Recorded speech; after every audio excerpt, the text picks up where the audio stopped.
Hey guys, what is up? Happy New Year's everyone. This is day 66 of posting a chess puzzle every day for a year. So recently Maurice actually posted this puzzle on his Twitter, and it's a very interesting and deep, complex puzzle. Nevertheless, let's get right into it. Okay, so this is white to move. Feel free to take a couple seconds just to think for yourself. This is a long one, so if you want to just pause, hit the pause button and think, you should probably do that. Okay, so the first things in this position that you should note is, well, black's king is very unsafe. Let's say if we were to attack this pawn, it would be almost forced mate. Let's say like this, queen h1, queen takes h4 check, king g8, and queen h7 mate. And the next thing we should notice is this g6 pawn is very useful. It is protecting these two squares, escape squares for black, and it is making sure that black's king does not get out of the 8th back rank. So there's like ideas of back rank mate always. So nevertheless, let's get into it. This is the first move, queen e1. We're exploiting this pin on the rook because if rook takes e2, there is queen takes h4 check, and then mate after queen h7. So black has to play rook f4, and after rook f4, we have to continue.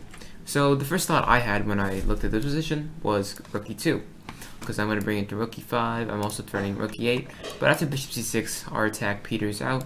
There's nothing that white can do. g3 might be an interesting try, but I think after rook takes d4, black is just fine. After rook f4, the answer is queen e5. Queen e5 threatens queen h5, check, and followed by mate. And if queen f5 or rook f5, so let's start with queen f5 first. Queen f5, there is queen b8 check, and the black queen has to go back, and then after queen takes b7, we are threatening rook c8, and this is just unstoppable mate, basically. So queen e5 does not work. If king g8, queen h5 is the follow-up. We're threatening mate, and after queen f6, this is an example. Rook c7, king d6, and then after rook takes b7, white is just winning. Because, well, the king is too unsafe, white has so many check threats, and will eventually lead to probably black losing their rook or their queen. So that leaves black with only one option after queen e5, rook f5, and now you should see this follow-up. It is rook f2. We're using this double pin threat, so both the queen and the rook are both invulnerable. They cannot be taken, and we are threatening the rook on f5. I'm just going to show this. Rook takes e5, rook takes f8, that's checkmate, and if rook takes f2, queen h5, and checkmate like this. So black has to defend the rook with bishop c8. And now here you might get stuck, but if you think about it for a bit, you have one obvious solution. It is g4, kicking this rook. And remember, the rook cannot take on f2 or e5 still, and so en passant is the only move, because if the rook moves anywhere else, white will mate with queen h5 and queen h7. So after h takes g3, this is probably the hardest part of the puzzle, because queen takes d5 is not that obvious. Your rook is under attack by the pawn, and your instinct might be just to take on g3. Remember, black can not take on f2, but after queen h2, trying to go for these mates, it's a draw still, I think. Yeah. So, queen takes d5 is the only winning move. It blocks the escape square of g8 and threatens mate on h1. So, black's only move here is to play g2, blocking the queen. And if queen takes g2, I think this is the same thing as before, king g8, and black will be fine. I think the position is equal in that, actually. So g2, and now we only have one move. It is rook f3. This threatens rook h3 checkmate, and it's still exploiting the double pin we have on queen h5 threat and rook takes f8. And it's important to note that rook f4 does not work because of queen f6. protecting h4, and black is just winning. Rook f3 is the right move, and after, what's it called? After g1 equals knight, protecting the h3 promotion square, we will just play rook f4, and that is just the way to go, because rook f4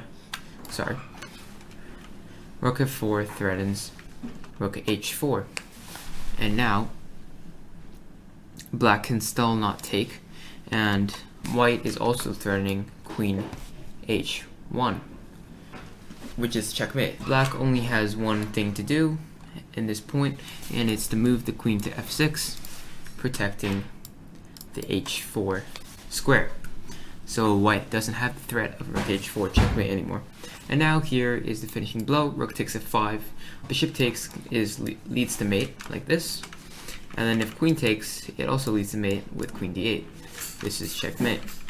And then black only has one move. It is queen a6 check now. And here is the most tricky part of the puzzle, actually. Remember the hint that Maurice said, pay attention to the a1 square, and that's the only way to solve it, and this is where it comes in. The right answer is king b1. Queen d3 check is the only forcing check move after this, and then, because if bishop takes f5 check, there's queen takes f5, and mate is unstoppable. Queen f8 and queen h5 check, they're just unstoppable, as well as queen c8. Black has to play queen d3 check, and after king a1, black cannot take on f5 with neither of the pieces. Black has to go back with a check or go down here with a check, but queen d1 check surely loses after bishop takes to queen d8 checkmate. Black has to go back to queen a6 check, queen a5, and then the only move for black is to play king g8, defending against the rook f8 checkmate threat. So now white will take on a6, bishop takes a6, d5, and the promotion of white's pawn is inevitable. As after 92, this is checkmate. Yeah. And the difference with king a2 is that if you just simply queen a5, there's king g8, right? And takes here, 92. Let's say you play d6, and then black will play knight c1 check, and black actually has perpetual, because after king b1, black plays bishop d6 check, d3 check, and takes the rook just in time to defend against the pawn. And after king a1, there is knight takes b3 check, and it's just perpetual because white can never go to b1. So that is the main difference in the king being on a1 and the king being on b1, because when the king is on a1,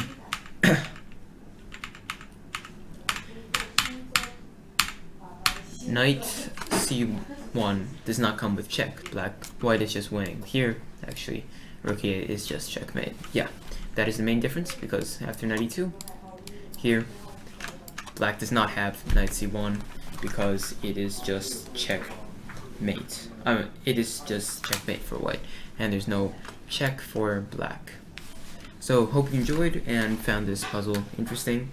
See you in day 67.